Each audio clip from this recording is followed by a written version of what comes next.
Hi friends, എല്ലാവർക്കും ഇന്നത്തെ വീഡിയോയിലേക്ക് സ്വാഗതം. ഞാൻ ഇന്ന് വീഡിയോയുമായി വന്നിരിക്കുന്നത് നമ്മളൊക്കെ എന്തെങ്കിലും സാധനങ്ങൾ വാങ്ങിക്കഴിഞ്ഞാൽ, എന്തെങ്കിലും പ്രൊഡക്റ്റുകൾ വാങ്ങിക്കഴിഞ്ഞാൽ അതിൻ്റെ സർവീസുകൾ കിട്ടാത്ത പ്രശ്നം, അല്ലെങ്കിൽ അതിൻ്റെ വാറണ്ടി ഫുള്ളായിട്ട് തരാത്ത പ്രശ്നങ്ങൾ, അല്ലെങ്കിൽ നമ്മൾ ആ സാധനം വാങ്ങി നമ്മളെ പറ്റിക്കപ്പെട്ടാൽ, അല്ലെങ്കിൽ നമ്മൾ ആ സാധനം വാങ്ങാൻ വേണ്ടി നമ്മളോട് എന്തെങ്കിലും പറഞ്ഞ് അങ്ങനെ പറ്റിക്കപ്പെട്ടാൽ, പല രൂപത്തിൽ നമ്മളെ പറ്റിക്കപ്പെടാം. നമ്മൾ എന്തെങ്കിലും പ്രൊഡക്റ്റുകൾ വാങ്ങുമ്പോൾ, എന്തെങ്കിലും കമ്പനി ബേസ് ആയിട്ടുള്ള സാധനങ്ങൾ വാങ്ങുമ്പോൾ, എങ്ങനെയായാലും ഒരു രൂപ പോലും നമ്മളെ പറ്റിക്കപ്പെട്ടാൽ നമുക്ക് നമ്മുടെ കൺസ്യൂമർ കോർട്ടുമായി അതിൽ പരാതി കൊടുക്കാം. ഉപഭോക്തൃ കോടതിയിൽ നമുക്ക് പരാതി കൊടുക്കാം. അപ്പോൾ അത് എങ്ങനെ എന്നുള്ളതാണ് ഇന്നത്തെ വീഡിയോയിലൂടെ ഞാൻ നിങ്ങളോട് പറയുന്നത്. അപ്പോൾ അതിനായി നമ്മൾ ഓരോ ജില്ലയിലും കൺസ്യൂമർ കോർട്ട് ഉണ്ടാവും. അതിന് നമ്മൾ ഗൂഗിൾ ക്രോമിൽ കയറി നമ്മൾ ഓരോ ജില്ലയുടെ കൺസ്യൂമർ കോർട്ട് സെർച്ച് ചെയ്താൽ കിട്ടുന്നതാണ്. ഈ വീഡിയോയിൽ കാണുന്ന രൂപത്തിൽ നമ്മൾ സെർച്ച് ചെയ്താൽ നമുക്ക് ഓരോ ജില്ലയുടേതും കിട്ടും.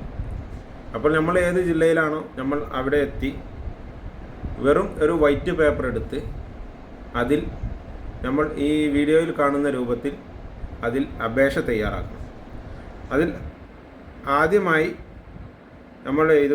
ആദ്യമായി ചെയ്യേണ്ടത് നമ്മൾ എഴുതുക ആ വെള്ള പേപ്പറിൽ ബഹുമാനപ്പെട്ട, അതായത് നമ്മുടെ ജില്ല, പിന്നെ ഉപഭോഗ തർക്ക പരിഹാര കമ്മീഷൻ മുമ്പാകെ എന്ന് എഴുതുക. അതിനുശേഷം നമ്മളെ ഡേറ്റ് കാര്യങ്ങളൊക്കെ എഴുതുക.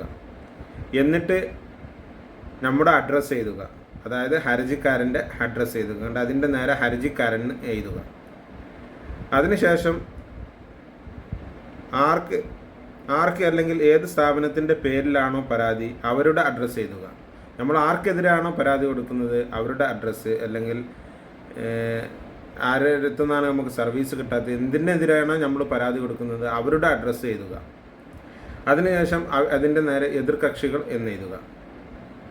എന്നിട്ട് നമ്മൾ അടുത്തതായിട്ട് അതിൻ്റെ അടിയിൽ നമ്മൾ ചെയ്യേണ്ടത് ഹർജിക്കാരൻ ഉപഭോക്തൃ സംരക്ഷണ നിയമം 35 വകുപ്പ് പ്രകാരം ബോധിപ്പിക്കുന്ന ഹർജി എന്ന് എഴുതുക. അതിനുശേഷം അതിൻ്റെ താഴെ നമ്മുടെ പരാതി എന്താണെന്ന് വെച്ചാൽ അത് നമ്മളെ പരാതി എഴുതുക. നമ്മളടുത്ത് അതിന് എന്തെല്ലാം രേഖകളുണ്ടോ ആ രേഖകളെല്ലാം ചേർത്ത് നമ്മൾ പരാതി എഴുതുക. നമ്മളടുത്ത് ബില്ല് കാര്യങ്ങളുണ്ടെങ്കിൽ ബില്ല്, ഇതിൻ്റെ നമ്പറുകൾ, ഫോൺ നമ്പറുകൾ എല്ലാം ചേർത്തിട്ട് നമ്മൾ പരാതി എഴുതുക. പിന്നെ അതിന് താഴെ നമ്മൾ ഈ പരാതി അവരുമായി പറഞ്ഞപ്പോൾ നമ്മൾ ബന്ധപ്പെട്ട ആളുകൾ, നമുക്ക് സർവീസ് തരേണ്ട ആളുകളുമായി നമ്മൾ പരാതി പറഞ്ഞപ്പോൾ അവരുടെ അടുത്ത് നിന്ന് കിട്ടിയ മറുപടി എന്താണെന്ന് വെച്ചാൽ അതും അതിൻ്റെ താഴെ എഴുതുക. പിന്നെ നമ്മൾ എഴുതേണ്ടത് സാമ്പത്തിക, ശാരീരിക, മാനസിക വേദന ഉണ്ടായെങ്കിൽ അത് എഴുതുക. അതായത് നമുക്ക് എന്തെങ്കിലും സാമ്പത്തിക നഷ്ടം ഉണ്ടായിക്കണമെങ്കിൽ, പിന്നെ ശാരീരികമായിട്ടുള്ള ബുദ്ധിമുട്ടുകൾ ഉണ്ടായിട്ടുണ്ടെങ്കിൽ, പിന്നെ മാനസികമായിട്ടുള്ള ബുദ്ധിമുട്ടുണ്ടായിട്ടുണ്ടെങ്കിൽ, അതായത് നമുക്കിങ്ങനെ ഈ ഇതിൻ്റെ ഇടയിൽ ഉള്ള പ്രശ്നങ്ങൾ, നമുക്ക് എന്ത് പ്രശ്നം ഉണ്ടായിട്ടുണ്ടെങ്കിലും, ഇത് സംബന്ധിച്ച് ഒരു പ്രഷർ, ഷുഗർ വരെ ഉണ്ടായിട്ടുണ്ടെങ്കിൽ പോലും നമുക്ക് അതിൽ രേഖപ്പെടുത്താവുന്നതാണ്. പിന്നെ നമുക്ക് എത്രയാണ് നഷ്ടപരിഹാരം വേണ്ടത് കാര്യങ്ങൾ ഇതൊക്കെ എഴുതുക. അതിനുശേഷം നമ്മളുടെ ഡീറ്റെയിൽസ്, നമ്മളെ ബന്ധപ്പെടാനുള്ള ഡീറ്റെയിൽസ് കാര്യങ്ങൾ അതൊക്കെ എഴുതുക. പിന്നെ നമ്മൾ അതിൻ്റെ അടിയിൽ പേരും ഒപ്പം വെക്കുക.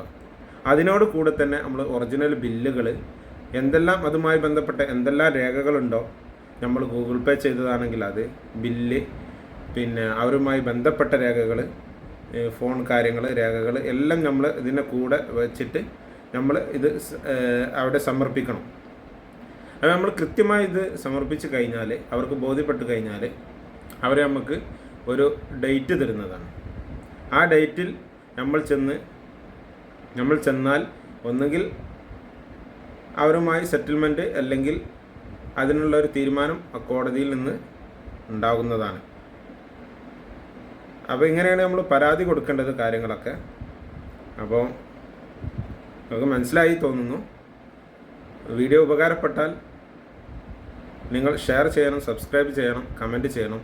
ഒപ്പം ഇതുപോലത്തെ അനുഭവങ്ങൾ ആർക്കെങ്കിലും ഉണ്ടായിട്ട് ഇതുപോലെ എന്തെങ്കിലും ചെയ്ത് അവർക്ക് പരിചയമുണ്ടെങ്കിൽ അവരുടെ അറിവുകൾ ഇതിൻ്റെ കമൻറ്റ് ബോക്സിൽ രേഖപ്പെടുത്തണം.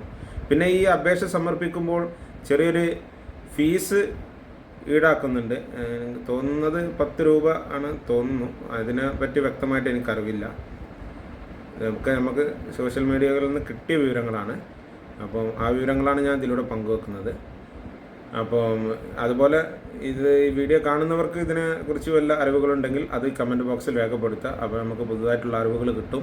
ഈ വീഡിയോ കാണുന്നവർക്കും അതിലൂടെ പുതുതായിട്ടുള്ള അറിവുകൾ കിട്ടും.